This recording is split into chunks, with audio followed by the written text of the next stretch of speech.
Guys हामी जङ्गलमा बसेर जङ्गलकै खाना खाँदैछौँ। यो त रोटी हो अनि यो सब्जी चाहिँ जङ्गलकै हो।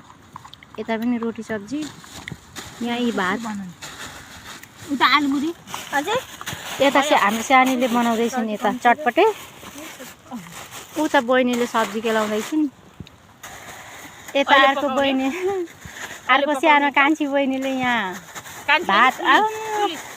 पुग्छ तिमीलाई भातले? 2 पाली छोपे नि पुग्दैन, 2 पाली छोपेको मात्र। ए मैले अनि सोल्टिनी त्यो रोटी खाएर सक्नुहुन्छ? मैले कम्ती खान्छु।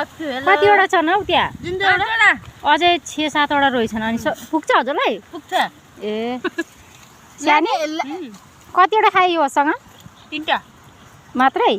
ए ल मेरो यहाँ चाहिँ एउटै है। होइन पुग्छ कि धेरै हुन्छ चाहियो भने मलाई धेरै हुन्छ कि ल यति खाइदिनु। Thank you. चाहिन्न मलाई। तिमीले मलाई हिस्सा दिन्छौ? यी हामीले पानी पनि घरैबाट बोकेर आएको है। पानी कसले खान्छ भनेर। हेलो गादा, भोक लाग्यो अरे सब्जी केलाएर भ्याएपछि नि पहिले खाना बसिछि। यहाँ हुनुहुन्छ एउटी गम कि गम आलु चप देखाएनौ क्या? आलु चप यहाँ छ। ल्याउनु भएको आलु चप मिठो थियो। दामी। यहाँ जुस पनि खाँदैछन्। कसैले सब्जी केलाउँदैछन् खाएर भ्याएर पनि। म सबै आलुमुरी खाइदिन्छु। अहिले खाने आलुमुरीको पालो छ। मलाई रोटी खानु मन लागेन, फेरि यहाँ भात खाँदैछु है। किन मन लाग्छ त बा?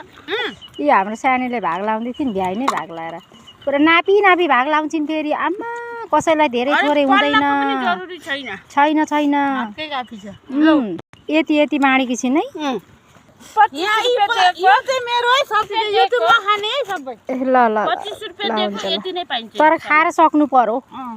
ल विद्या 25 रुपैयाँ दिएको 1 कटौरा। हेर यी महँगाई यस्तो बढेछ। कटौरा पनि आमा होइन, यो चुतिया कम्पनी रहेछ नि। त्यो कम्पनी हैन। केले? यो Vishnu Rai company.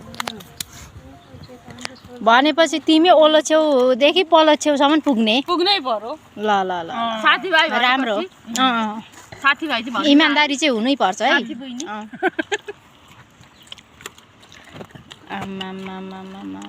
Hello guys, यसरी खायो भने चाहिँ मोटाइन्छ होला गाइस। म चाहिँ नखाने। ए सबै बिदाले थमाइदिन्छ त। यो मेरो छोराले बनाएको भनेर तिमीले हेपेको? हेर यतिको छोरा मान्छेले रोटी बनायो भनेदेखिको बुढी पाल्छ कि पाल्दैन? पाल्छ 100% पाल्छ। लु पाल्छ। अन्त सुन, एकजनाले सब्जी ल्यायो भनेदेखिको अरू सबैले खानापिना यस्तो कचङ कुचुङ ल्याउँ। यो 2 जनाले नल्याउँ ल, मिल्दैन नि यार। यस्तो गर्नुभएको बुहारीहरूलाई? होइन बुहारी होइन, यस्तो घर बसेर भाडा दो कि मलाई यत्रो टेन्सन भएछ नभन्नु लाग्यो। यो बुढी कसरी म कहिले खाएर भ्याउने? फेक्न पनि भएन, पैसा परेको कहिले खाएर भ्याउ? त्यही सोच्दै गफ खाइरहेको छौ।